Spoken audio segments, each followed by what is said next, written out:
Hello, welcome back to the Gleam. We thought we might just do something, a little bit of a follow-up from the previous one that we did last week on the Guard family history. Thanks very much for all the new subscribers. That was really, really good to see that people obviously enjoyed, the commentary. It was, great to hear from friends and family, people that had history back in the early pioneers and whaling days, similar to the Guards. So I learnt a lot, it was really a great experience. So I thought I'll do something a little bit different. I'm going to talk about, so we've had the Guard family history, and obviously people have responded to that. And I talked about how I was the last Guard involved in the seafood industry. So I thought I might just talk about what was it like? What was my journey like for myself with all that maritime and fishing history? So, the risk of, and I don't want to sound like a fig jam, and you ask, what is a fig jam? We'll just say the polite version is, frig, I'm good, just ask me. It's not the purpose of the channel to talk about me, but it's the purpose to promote the industry, what the family has done, and I guess my time in the industry. So what I thought is, let's talk about my time growing up in the Guard family from, 3 months old. My first trip on this vessel was sitting right here, the Gleam, and talk about our history growing up in the fishing industry, and why the Gleam was so important, obviously. And here we are, delighted that we can film on her today, which is really, really beneficial, because she's still owned by the family. So look, I was born in 1971.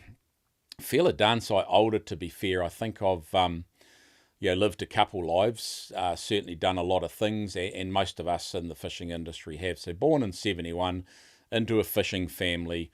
As I said, my uncle Chris was a fisherman, and John was a fisherman, my father Philip. So they're all sons of Jack Guard, and they had 2 sisters, Rosie and Lola as well. They weren't largely involved in the fishing, but primarily grew up boats. I don't remember seeing Dad much back in the day because he was away fishing a lot. The standard method then was that, they go fishing on a Sunday, come back Thursday night, all day Friday on the boat, working on gear, getting fuel, stores ready for the next week. And then Sunday, just down having a cup of tea, catching up with the other fishermen, doing what fishermen do, just playing with boats. Saturday, and then Sunday they're gone. So, it was a lot of ships in the night. I remember that with my father. I do remember a lot when we were really young, going down. We'd get the call. We only had one car. Things were pretty tough back then, and this would be back in the 70s. And we'd get the radio call, actually, "Oh, come and get Dad." So we'd wander down, and they used to unload the boats out, the Guard boats, down behind where Guyton's fish shop is there now. There was a wharf down there. They used to unload down there. And back in those days in the 70s and 80s, a lot of the time they were pair trawling. And look, I know there's a lot of pair trawling haters out there, and there'll be those of you that think, yes, well, we wiped out the snapper and all those sorts of things. And we definitely had an impact on the snapper stocks in the 70s. There is absolutely no denying that at all. But on the bright side, they're back, thicker than they've ever been. And any of the recreational or commercial fishermen will tell you that. So very similar to the whaling, we did things then that that we now know weren't that great for the sustainability of some of the stocks, but not going to apologise for it, because it's a fact, it happened, and the human race is fundamentally learning by our mistakes. But you got to think, when you were living in that time, it was bloody awesome to look over the wharf. It used to see the Vinci and Dorothy May, a couple of boats that Grandad built down Pocketeer Bay, sort of sister ships, except one had the wheelhouse forward, so that's the Vinci, and one had the wheelhouse aft, that's the Dorothy May, that's actually still sitting here in Port Nelson now, about 3 vessels from us, built in the 50s, built down Pocketeer Bay. And you'd look over the wharf, and they were just loaded with snapper. So the snapper was, the fish hold was full, and the deck was full, and they'd do that a couple of times a week. So that might have been 15, 20 tonne of snapper, I don't know, but it was great because there was community down there, right? So friends and family were down there. They were getting a feed of fish, and there was things, requirements were different back then, and it was great. Like we were just again we were feeding the people. So yeah, I do remember doing that quite a lot. That's one of those highlights. And then obviously with the Gleam, so we spent and I've touched on it previously, a lot of our holidays, Christmas and school holidays, down around D'Urville Island on this boat. As I've touched on before, Dad would get bored, go fishing, catch a bag of fish. Mum would get angry, and we'd end up going home, and that was holiday over. So that sort of relationship with the boats continued for a while. I sort of stayed at school. Oh, sorry, I think that's my phone beeping in the background, but someone's keen to get hold of me. Again, another distraction. So just stayed at school. I think I left school when I was about 15, but up until that time I'd been going fishing. So school holidays, every school holiday where I had the opportunity, I'd be fishing with Dad or my uncles. It was either on the Dorothy May, the Vinci, this boat, the Gleam, or the Nimbus, or whatever boat that they had at the time. And particularly I used to enjoy the likes of when we were scalloping, and we'd scallop in Tasman Bay and Golden Bay, and then sometimes, the Sound, so the Marlborough and Plura Sounds, would do a bit there.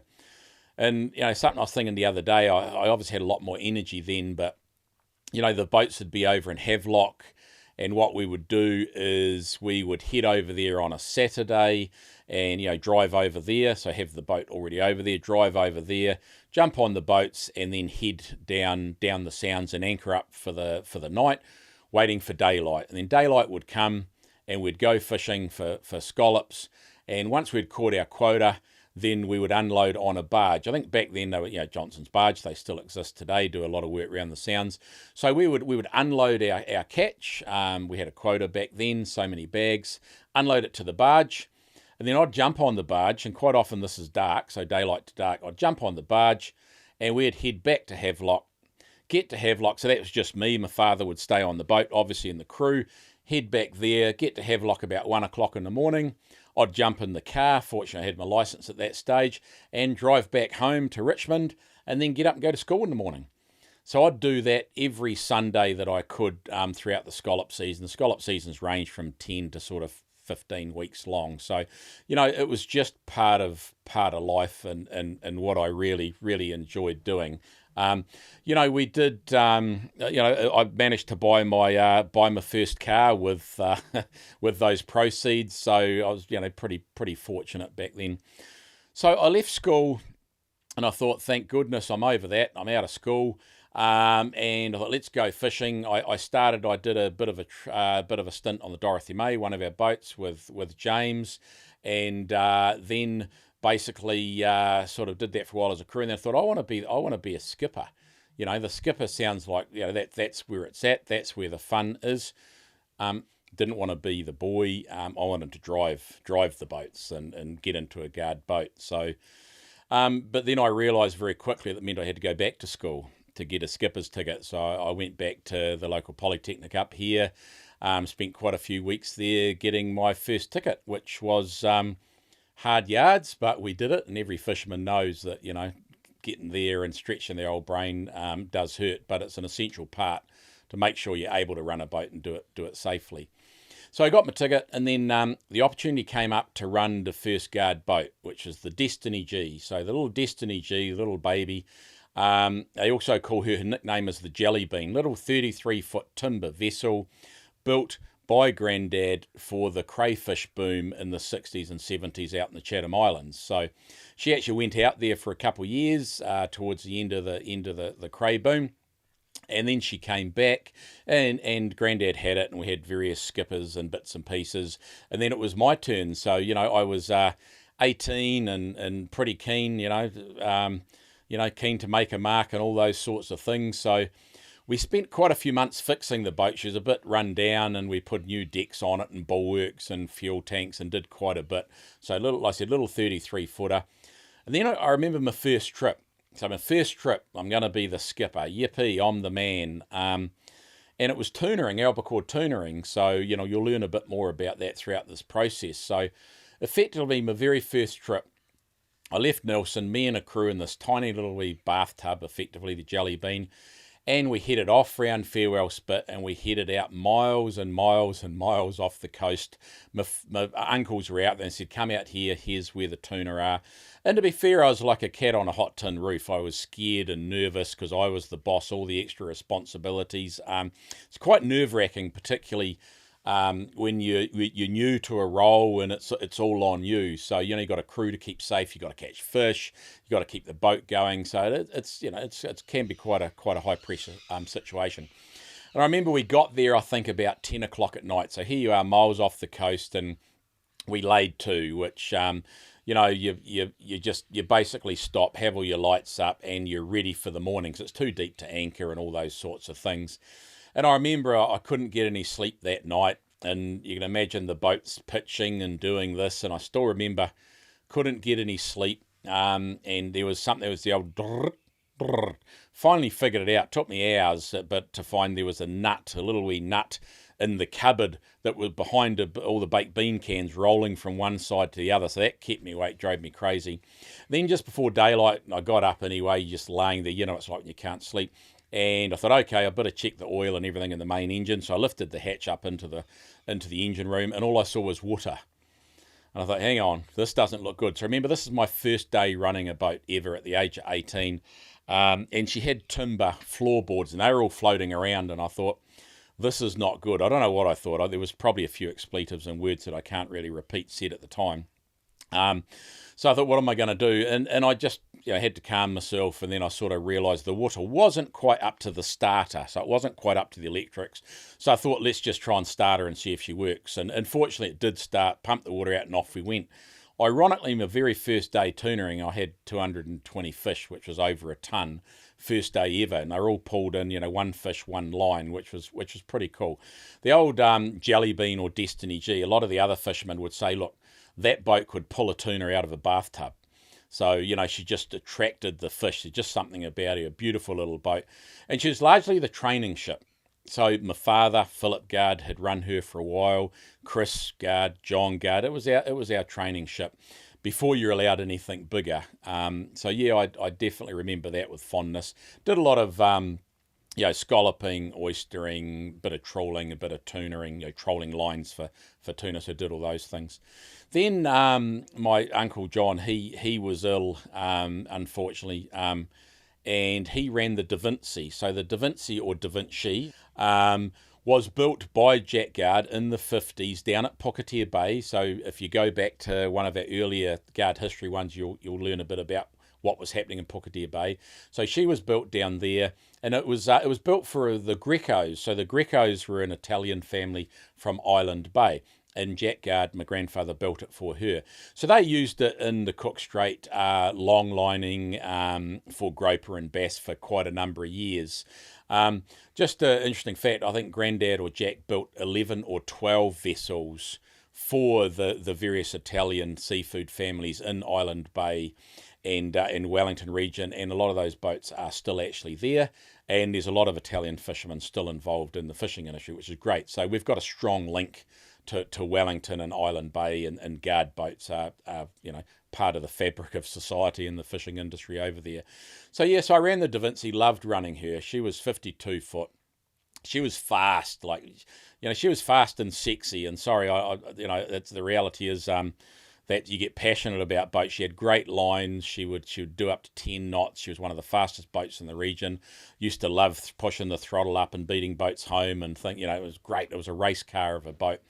So I did a same stuff with her, a bit of scallops, oysters, tuning and trawling, and really, really did enjoy that boat. She's still around. When we sold the business, that vessel went to Stephen Lyons, actually. So for those of you in Auckland, if you wander down the viaduct and you'll see a vessel, the Da Vinci, that's her. And so that was, like I said, built by my grandfather, Jack Guard, in Puketea Bay, run by my Uncle John for years, run by me for years, and she's still there. So you can go and say good day to Steve for me. Make sure he's looking after the old girl for us. So that happened, and then, and I think I previously talked about an opportunity came up to get into another vessel, slightly larger vessel, And we started, Grandad up at Guard Sea Services started a vessel called the Kathleen G. And again, she was the third of a design. Every decade that went by, I guess the boats modernised and the styles changed and the purpose changed. So Grandad was really good at building a timber vessel for the fishery and for the region. So, for example, if it was a crayfishing boat or a lining boat working in the Cook Strait, it would be quite low to the water, so you didn't have to pull the fish or pots too far out of the water. You didn't have to reach over too far. So the vessel was closer to the water. And then all the way up to the likes of the Pursuit, Lady Anna and Kathleen were very high off the water because they had to carry huge weights. So they have 20, 25 ton holds, and you didn't want to be too close to the water because you wanted the ability for the vessel. You wanted what they call the freeboard to go down. And also he built boats for the bars, for the various Westport and Greymouth bar. And what you would find with them is they had a big fat bow or a flat bow. The front of the boat was quite flat, so it stopped them running off. So, one of the problems with boats when you're going over a bar, when you're going in, is you get a wave behind you that pushes you and you can go too fast and roll over. So he'd build boats with a big buff bow, and we used to let them go, she's got a good bow on her. And that would be safety on the bars. So the Kathleen G, so we started it. I probably took a year off from fishing. It was going to be my boat, so I wanted input into it, helped with the design, bit of engineering. I got all the dirty jobs. I was doing the painting and holding the dolly for the rivets, still sweeping friggin' sawdust. Something about sawdust and straightening nails. I mean, I didn't touch on it earlier, but one fond memory I have about Grandad, Jack Guard, every time the weather was bad and I'd be in the car with Dad and we'd go, let's go and see what's happening in the shed. And I knew what was going to happen. They were going to drink coffee and tell stories and lies and have fun with the guys there. And I was going to end up straightening nails, stacking timber and sweeping the floor. So after a while, I'd hide. So the car would pull up to 237 Haven Road, Guard Sea Services, and I'd hide down the back seat. I'd just slink down. I was much smaller, much younger then, and I could. And the cars were bigger, so give me some credit. So I'd be hiding, but and 2 or 3 times Grandad would walk past and not notice me, so good. But then he got cunning and he was on to me. So eventually, after a while, he would look in each window. And sure enough, he'd always find me. So there I was in there, sweeping, straightening nails, making cups of coffee. There was no opportunity for idle hands with Grandad. And I guess that's what made him such a dedicated, awesome boat builder and a successful businessman. So, yeah, they were great times. So it was really good to come back in sort of the mid sort of 93, 94 to build the Kathleen with Grandad and with my family and have input into it. As I said in a previous video, Kathleen G, I named it. My grandmother was Kathleen Gwen, so it was named after her. And one of the funny moments, takes about a year and a half to build a 50-odd foot timber vessel, just to give you context, because every piece of timber, has got to be shaped, rounded, steamed to get round a corner. It's not like building a house where it's just all straight. Everything is rounded and shaped, and it's a dying art. No one really does that much in New Zealand anymore. But I remember we were designing the forecastle. So the Kathleen was pretty modern, and I wanted a few cons. I think it was the first Guard boat with a TV, which Grandad really didn't approve of, but we knew we were going to be doing some hard work, so we wanted some entertainment for the boys. And we were designing the bunk, so the forecastle down the front, where the guys sleep. And, I had a particular design I wanted for the bunks, and I remember we were measuring to order the mattresses, and Grandad come up and says, "What are you doing?" And I says, "Oh, I'm just ordering the mattresses." And he looked at me and says, "What for?" Well, I said, "So he can sleep." And he looked at me and says, "Boy, what you should be doing is driving nails through the bottom of that friggin' bunk, because there'll be no time for sleeping, so get that idea out of your mind." And I sort of thought, what on earth was he talking about? I thought, you hard old sod. Ironically, it turns out that with a vessel like the Kathleen being a little large boat with huge capacity, he was right. There was very little time for sleep. And, we didn't know much about fatigue management back in those days. But what I can say is that the first 5 years I ran that vessel. I kept a very concise diary. It's a requirement of the safety management system. And the engine hours, so when the engine was running, the skipper was awake. When the engine was down, you were asleep. And the logbook showed that we'd done 20 hours a day. I'd done 20 hours a day on average over 5 years for 365 days a year. I look back now and think, what an idiot. There was obviously fatigue issues, health and safety issues, and, you wouldn't do that now. But it was expected back then, and we were fortunate. We built the vessel, we paid the vessel off in a matter of, I think it was 12 months, and that was just through hard work. And I guess an interesting story, I remember the first trip on the Kathleen G. So the Kathleen G was a newer style, modern, more powerful boat for the Guard family. So even the Guards had never had a boat so powerful.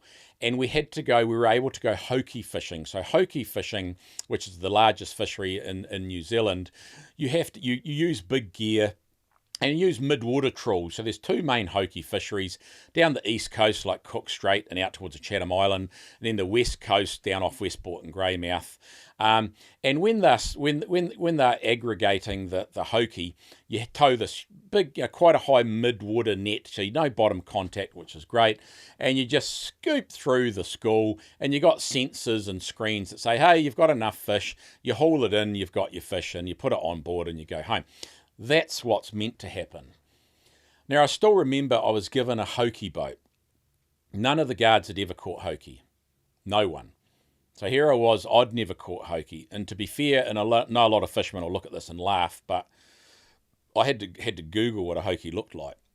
I'd never even seen one because I'd been an inshore fisherman my whole life. Oysters, scallops, flounders, red cod, snapper, gurnard.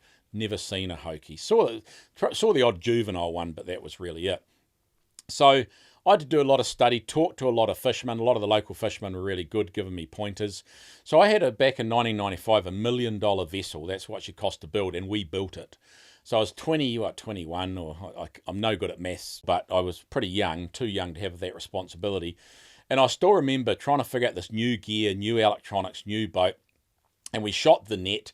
I had a guy with me that hadn't fished he'd done Hokey about 25 years ago, but things had completely changed. So I remember shooting the net, trying to learn all the new electronics. So I had about $150,000 worth of gear, the net, the wires, the trawl doors. So you didn't want to hit the bottom or do anything wrong because you lose that and that's devastating. But I remember my very first tow, and I thought I was nowhere near the bottom, but it turns out I was on the bottom because we'd had the calibrations wrong on the fishing equipment, the net monitor and the sound. It was all wrong. It was all brand new, so he didn't really have the setup properly. And I thought I was catching fish. I thought, oh, this is good. Look at this. I think I'm catching fish in the net monitor, but I was actually catching the bottom. So hauled up. I thought, oh, we must have lots of fish now. So I hauled up. My very first Hokey tow on the Kathleen G, and I know a lot of fishermen will laugh, was one rock and one Hokey fish. And that was it. So, we had like 1,000 meters of wire out, this huge net, this brand new $1 million boat, a new skipper. I had no idea what I was doing. And so it was one Hokey, one rock. And I remember I went to the crew. The crew looked at me sideways thinking, what have we done here? We've jumped on with a real muppet. And I picked up the Hokey and thought, so that's what we're looking for. Right. So figured out the electronics, typical Kiwi. I didn't read the instruction manuals first, got all the manuals out, set all the electronics properly. And the next tow, I think we had somewhere between 15 and 20 tonne, and bang, we were away and really enjoyed that fishery. But yeah, it was a heck of a learning curve, and one I still look at now and think, good on you, Granddad, and Chris and John and Dad. You sort of threw me in it then. But we survived and did pretty well on that vessel. Obviously, and I've talked about that on other sessions, I did nearly lose it there one day and had to ring my wife at 1 o'clock in the morning to say goodbye. So she still reminds me of that. Fortunately, I survived, bit like Jackie Guard back in the day, bit of a phoenix, and I'm here to sort of tell the story today. So look, largely that was about 95 and then through to about, 2008, fishing away, doing the usual thing. And then, family came along. The business was sold, as I've said previously. My granddad wasn't building boats anymore. My father, Philip, and my uncles, Chris and John, weren't fishing anymore. So we sold the business, and then for me, it was time to get out. And I made a choice, right, for my family to come ashore. My wife did ask me there as well, and I decided I want to be with the kids a bit and let's not experience that time away. But I've still been involved in the fishing industry. So we sold in about 2010. And as I said, I've been focusing on health and safety and working with fishermen to keep them safe ever since then. And still own the Gleam. And, we take kids out on the Gleam to tell stories and encourage them, to get into the seafood industry, because I still believe it is, the greatest industry in the world, and really want more people to come into it, because it just creates, great people, great stories, and a great environment. So, yeah, so that was largely me. I think, what am I going to do? I'll keep working in the fishing industry. We'll keep doing what we're doing on the Gleam. Hopefully we can do more of these things. Hopefully you're finding them useful or interesting. So feel free to share. Please subscribe. Apparently that's important. It's all a bit new to me. But yeah, thanks for listening and tolerating me and listening to the dribble. And look forward to talking to you again soon.